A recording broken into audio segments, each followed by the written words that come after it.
Olá pessoal, tudo bem? Como vão vocês?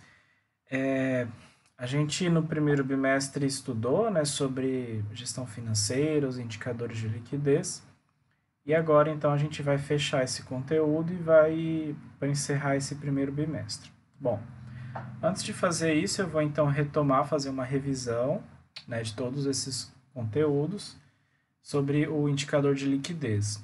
Mas um pouquinho antes eu vou falar sobre as atividades da empresa e noções básicas de contabilidade. As empresas, né, elas possuem três atividades. A primeira delas é a operacional. Operacional consiste em compra e venda de mercadorias, fabricação de mercadorias, prestação de serviços, ou seja, são aquelas atividades atividade fim da empresa, né? São as atividades operacionais. E aí você tem atividades de investimento, né, que é, por exemplo, quando você decide, né, fazer algum investimento na sua empresa, comprar máquinas, prédios, veículos, aplicações financeiras, fazer capacitação de funcionários e, por último, atividades de financiamento, né? Quando você busca, então, né, empréstimos e financiamentos. Então, são essas três atividades que a empresa possui, né? E a função do gestor em relação a cada uma delas, do gestor financeiro. Bom, em relação à atividade operacional, o gestor financeiro ele vai analisar, planejar e controlar as finanças, né? Então, é ele que vai fazer toda essa parte de gerenciamento do capital que gira em torno das atividades operacionais. Em relação aos investimentos, o gestor financeiro ele vai, então, dar suporte, né, aos administradores, aos gestores da empresa, né, sobre as decisões de investimento. Ele vai avaliar essa viabilidade, né, sobre os investimentos e vai emitir opinião sobre isso.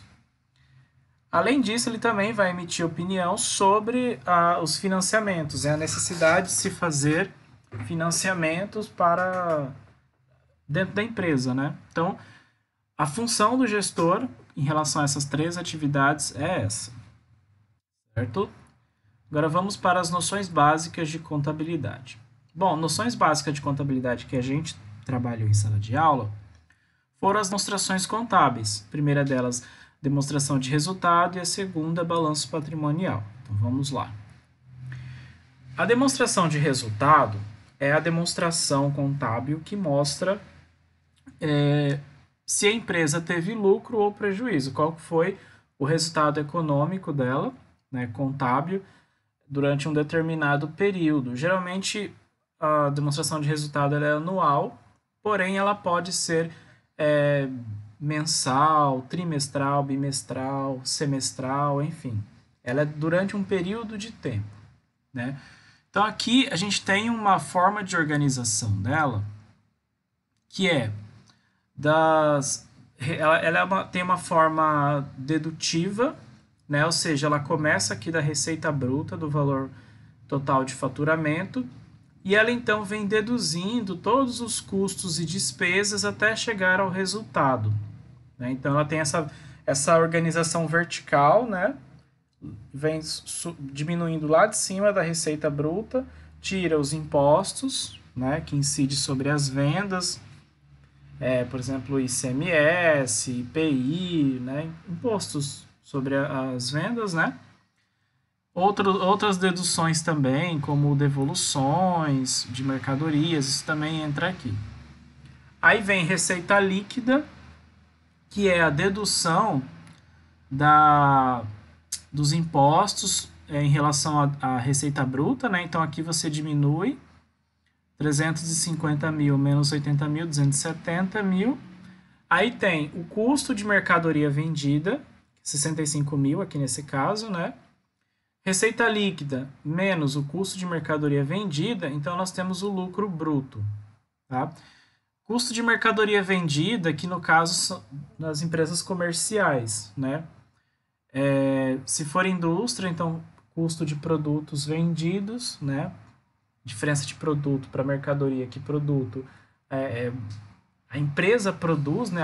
Ela faz uma atividade de transformação na matéria-prima para se produzir o determinado produto, E mercadoria quando a empresa ela é comercial, ou seja, ela compra o produto já pronto para revender. Né? Então, custo de mercadoria vendida. Se for uma empresa comercial, custo de produto vendido. Se for uma indústria, né, uma empresa que faz transformação, e custo de serviços prestados, né, se for uma empresa de prestação de serviço. Também pode ser colocado aí nessa linha, né, da DRE. Então, nós temos o lucro bruto. Bom, o lucro bruto, ele é o lucro da empresa após as deduções de impostos sobre as vendas e dos custos, né, das vendas. Então, nós temos aqui o lucro bruto, que é como se fosse um resultado da empresa considerando apenas as mercadorias, né, apenas o que ela gastou para produzir colocar aqueles produtos, né, à venda no mercado, produzir eles e disponibilizar ele no mercado para a venda, né? Então, ou seja, o lucro bruto ele considera é como se fosse um resultado com as mercadorias, né? Porque aí logo embaixo do lucro bruto vem o que? As despesas. Aí nós temos despesas comerciais, despesas administrativas, financeiras, depreciação e amortização. Podem ter outras também, aqui é só um exemplo. Então, despesas comerciais, 25 mil, despesas administrativas, 15 mil, despesas financeiras, 10 mil, depreciação e amortização, 5 mil. Então, diminuindo todos esses valores do lucro bruto, nós temos o que? O lucro operacional, né? Ou seja, o lucro que foi resultado, né, das atividades operacionais da empresa. Lembra que anteriormente eu falei da atividade operacional? Que é uma atividade que a empresa... São as atividades, né, do dia a dia da empresa para ela prestar o seu serviço, né, para ela são as atividades relacionadas à finalidade dessa empresa, né? Então aqui a gente tem o lucro operacional. Então o lucro operacional, além de envolver as atividades com mercadorias, ele envolve também todas essas outras atividades, administrativa, comercial, financeira, né, e muitas outras. Aí depois do lucro operacional, a gente tem então, né, as despesas e receitas financeiras, que são aquelas decorrentes das aplicações, investimentos financeiros que a empresa faz, mas aqui a gente não vai entrar nesse assunto, né? Então a gente já vai direto para o lucro antes do imposto de renda e da contribuição social, né? Que são dois impostos que a empresa calcula nesse momento aqui, né, da DRE. Então ela apura o lucro operacional dela, né, o lucro antes do imposto de renda e contribuição social. E em cima desse lucro é que ela calcula, então, né, o imposto de renda e a contribuição social, que são dois impostos que a empresa paga. Aí, esses impostos vêm logo em seguida, aqui no caso totalizou 51 mil, né? E, por último, então, a gente tem o que? O lucro líquido, né? Que é esse lucro antes do imposto de renda e contribuição social, menos o imposto de renda e a contribuição social. Então, aí você tem um resultado. Beleza, pessoal? Então, aqui é uma estrutura do DRE, né? Para a gente ter uma ideia, uma noção, né, de como que se organiza todas essas contas. Balanço patrimonial. O balanço patrimonial, ele é diferente da DRE, que a DRE é durante um período, né? Durante um período. O balanço patrimonial ele é pontual. Então, o balanço patrimonial ele é como se fosse uma fotografia do patrimônio daquela entidade naquele dia. Geralmente se faz o balanço patrimonial no último dia do ano, né? Mas você pode ter esse balanço patrimonial qualquer dia, né? Só que para se fazer esse balanço patrimonial, não adianta só acreditar no sistema de contabilidade, né, no software. Tem toda aquela atividade de checagem, né, de inventário, de verificar se realmente o dinheiro que está em caixa está no caixa, o dinheiro que diz que está no banco, se as mercadorias em estoque estão corretas, né? Então, ou seja, tem toda essa parte assim de conciliação das informações, né, para você de fato lançar esse balanço, né? Então, vocês já devem ter visto assim em algum momento, né, ou uma empresa fechada para balanço, né? Ou alguém comentando, né, a empresa em tal dia vai fechar porque a gente vai fazer o balanço. O que quer dizer isso? Eles vão fechar e aí eles vão conferir se tudo que está colocado ali nas demonstrações contábeis, nos relatórios financeiros, contábeis, de fato existe ali na empresa. Tá? Então vai conferir estoque, vai conferir notas promissórias, clientes que estão devendo, tudo que envolve esse balanço patrimonial. O balanço patrimonial, ele tem, aqui a gente vai trabalhar com essa configuração, né, com essa organização. Do lado esquerdo, você tem todo o ativo da empresa e do lado direito você tem o passivo e o patrimônio líquido. O que é o ativo da empresa? O ativo são todos aqueles bens e direitos, né, que a empresa possui e que, de uma certa forma, vai trazer um benefício para essa empresa. De uma certa forma, ele vai agir de forma positiva para essa empresa, trazendo resultado, retorno econômico para a empresa. Né? Então, você tem os bens e direitos, né, do lado do ativo. E do lado do passivo você tem as obrigações que a empresa possui com terceiros, né? Com fornecedores, banco, impostos a pagar, enfim, folha de pagamento, né? Pagamento de salários. E você tem o patrimônio líquido. O patrimônio líquido, ele é o ativo da empresa menos o passivo da empresa. Então você pega os bens e direitos da empresa e subtrai das obrigações com terceiros. Aí você tem o patrimônio líquido, né? Então, aqui no caso, o patrimônio líquido, você vai ter o capital social da empresa, né? As reservas de lucro, toda a parte que diz de fato, né, ao patrimônio que é de fato da empresa, né? Então, só para vocês terem uma ideia aqui, por exemplo, digamos que no ativo eu tenha um carro. O carro me custou 60 mil. Aí, eu não posso considerar esse carro de 60 mil totalmente o meu patrimônio se eu tivesse financiado ele. Então, se eu tivesse financiado ele, vai estar aqui o veículo, né, 60 mil, e no passivo vai estar lá 60 mil de financiamento. Né?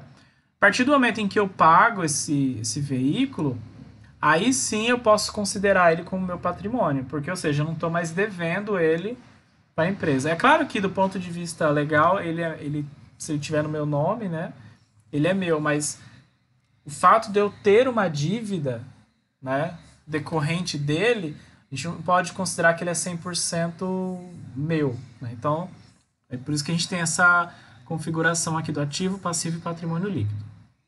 Então, aqui a gente tem um exemplo, né, de balanço patrimonial. A gente vê que dentro do ativo e do passivo, a gente tem subdivisões de contas, né? Então, a gente tem aqui dentro do ativo, a gente tem o ativo circulante e o ativo não circulante. Circulante são aqueles ativos que vão se realizar no curto prazo.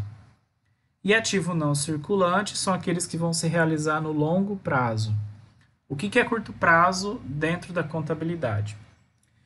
É toda aquela conta que ela vai perdurar, pode perdurar, né, até o final do exercício subsequente. O que quer dizer isso? O exercício que a gente se refere aqui é o nosso ano calendário, né? Nosso ano o ano de exercício, exercício financeiro. Por exemplo, estamos no ano de exercício de 2020, né?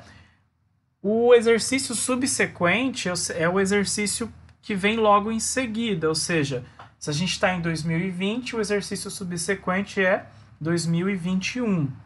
Então, até o final do exercício subsequente, a gente considera ativo circulante. Ou seja, até o final de 2021, a gente considera curto prazo, né? Ativo circulante e passivo circulante.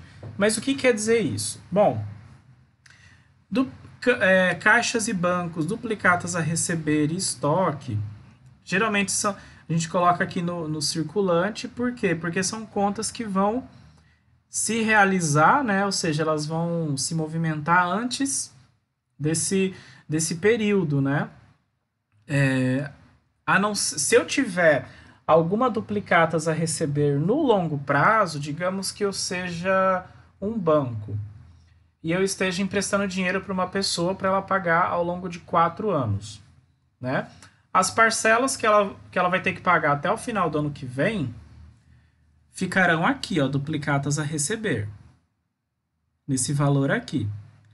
O restante de 2022 para frente vai para o não circulante, nessa conta aqui realizável a longo prazo. Então, ou seja, a contabilidade ela não coloca tudo junto, ela separa. O valor que vai se realizar até o final do ano que vem fica no circulante e do final do ano que vem para frente fica no não circulante. E aí a gente tem realizável a longo prazo, investimentos, imobilizado e intangível. Né, o investimento são investimentos longo prazo que a empresa faz. Se ela tiver algum investimento financeiro no curto prazo, aí ela vai ter as aplicações de curto prazo, que vão ficar no circulante. Né? Imobilizados são os imóveis, né, que a empresa possui, terrenos, prédios, e intangível são todos aqueles bens que, não corpóreos, né, ou seja, que não são físicos que a empresa possui. Por exemplo, se a empresa tiver uma marca, se ela tiver uma patente, né, ela pode colocar, ela coloca ali, né, nesse intangível. Então são valores, o não circulante basicamente são ativos, né, e bens que não vão que a empresa não vai se desfazer tão facilmente assim, ela só vai se desfazer por algum outro motivo, não que vai ser naturalmente desfeito ao longo do tempo, né? Por exemplo, estoque.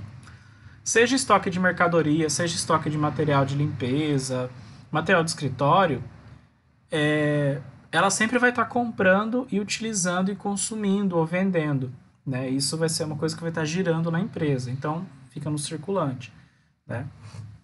Agora, se ela tiver um veículo ou até os móveis do escritório, então ela não vai ficar girando esse tipo de produto, de bem, né, no dia a dia dela. A não ser que ela seja uma concessionária, uma loja de móveis de escritório, mas se não for o caso, né?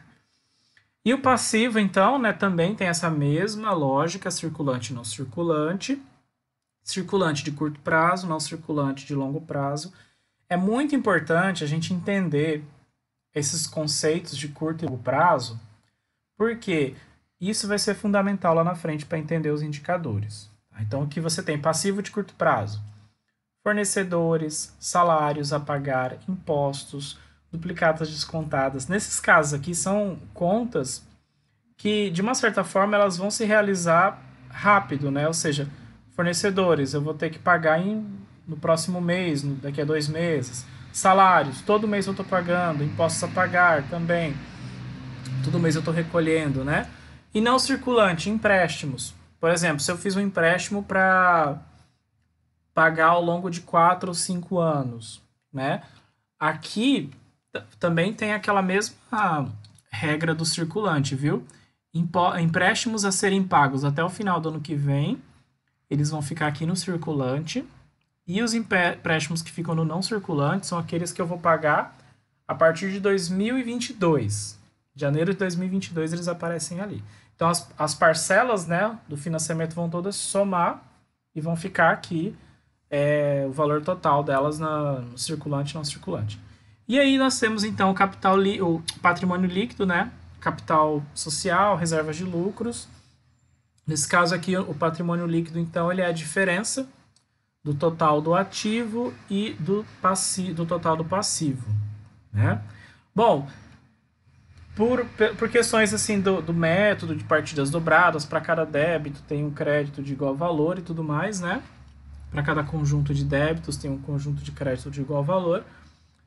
E também por essa lógica, né, do ativo menos o passivo igual ao patrimônio líquido, o total do ativo ele tem que ser igual ao total do passivo mais o patrimônio líquido.